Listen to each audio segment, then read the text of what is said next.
There's the role of marketing, which we have to understand the marketing process a little bit. The marketplace.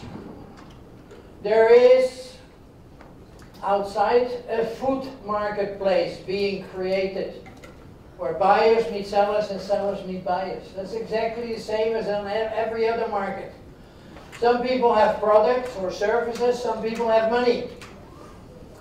And they try to catch each other. And if they don't catch each other, we need to bring them together. And that's what marketing is all about. So if they don't know your destination, how can they buy your destination? How can they think about your destination? That's simply not working. So how can we attract them? Only selling, or only advertising, or now all the other social media? No, it's really finding out what they want. Create the problems they're looking for. And then defend the position that you get. The position you have in Kaohsiung, the position you have in Taitung, the position you have everywhere. And that is very simple in principle. It's based on finding out what the customer wants. And then give it to him. Now, not necessarily kill him, like here, but give the customer what he wants. So here we are, here's our business, and here's the customer.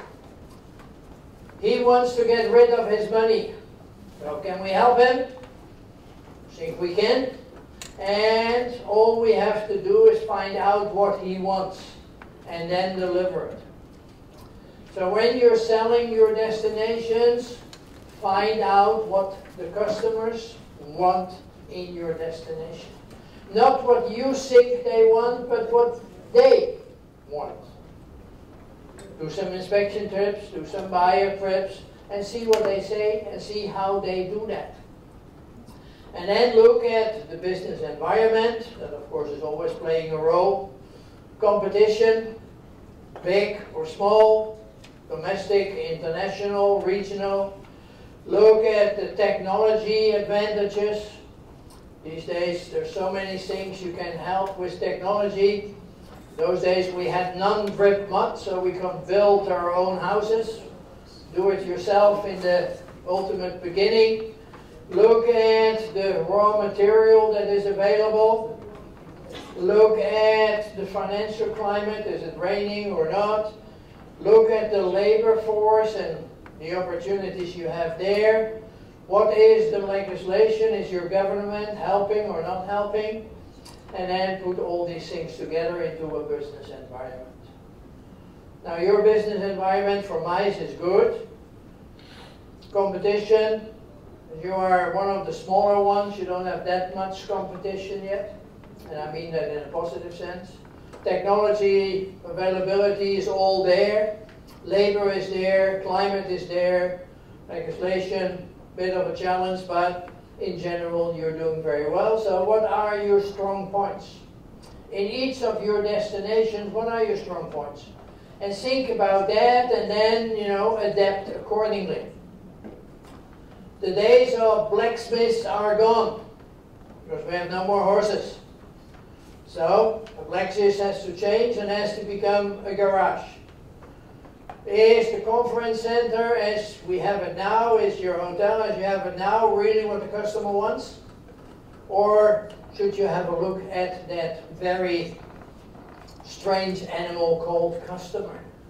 Because the customers are changing too, and considerably. And the days that we could manipulate them like before the internet days are over.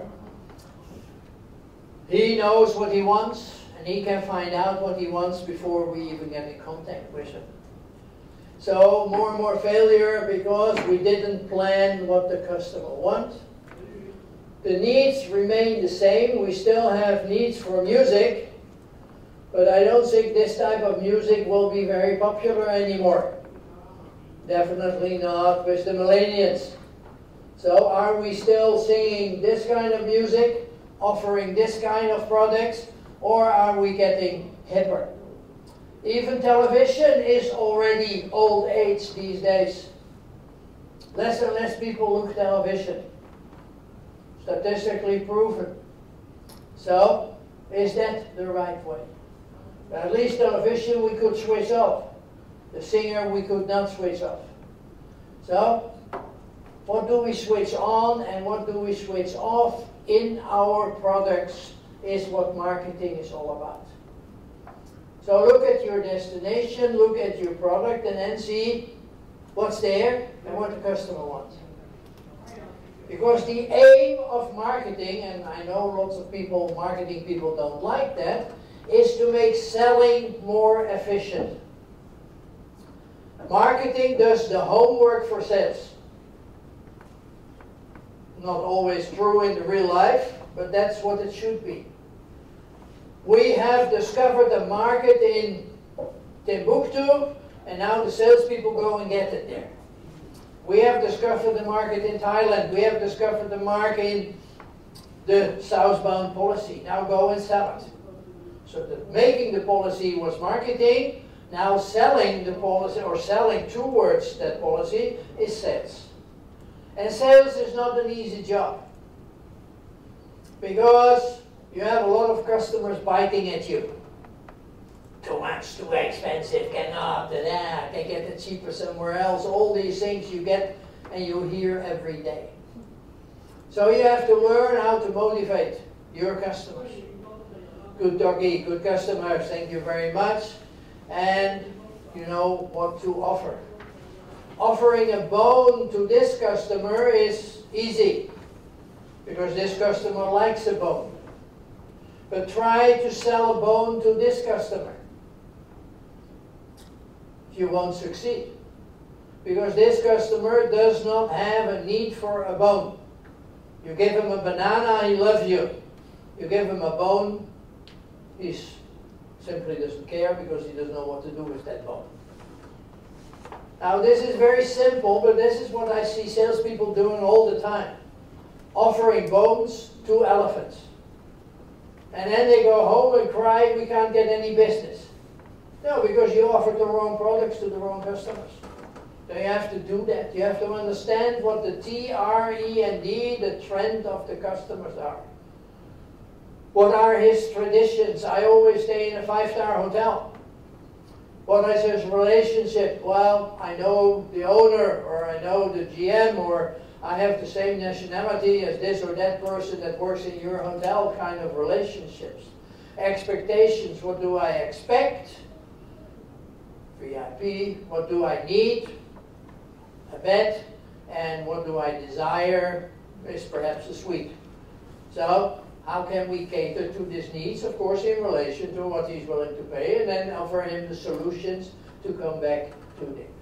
That creates the sales. So you salespeople are solution sellers. You're not offering a bed, you're not offering a table or a meal, you're offering solutions.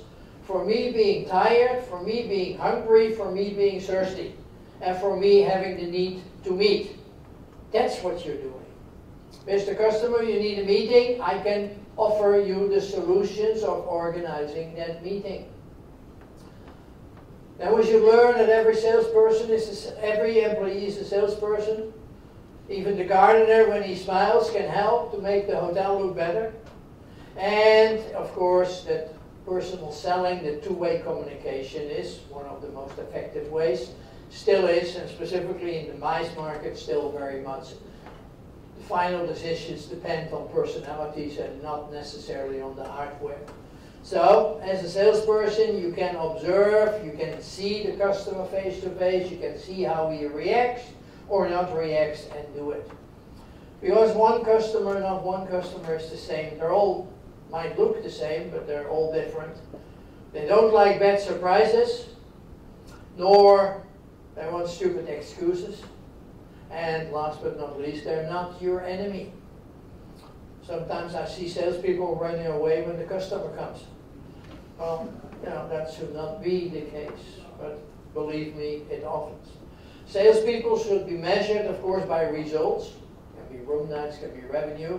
But not only by results, because also by effort. Because specifically in the mice market, it's a very long-term market. If you sell big conventions, that can be 3 years out. Incentives are at least 6 months out, and normally a year or a year and a half out. So if you're not working hard here, and you're not getting any mice business, you won't get any mice business here. You will only get it there. And that's why so many mice salespeople fail, because they don't see that. And then by the time the boss discovers there's nothing on the books, they get shot, or they move to another hotel before the boss discovers it. So that is more effort, more results. And last but not least, the salesperson always personifies the company making the sales. You are the hotel in the eyes of the customers. You represent the whole hotel.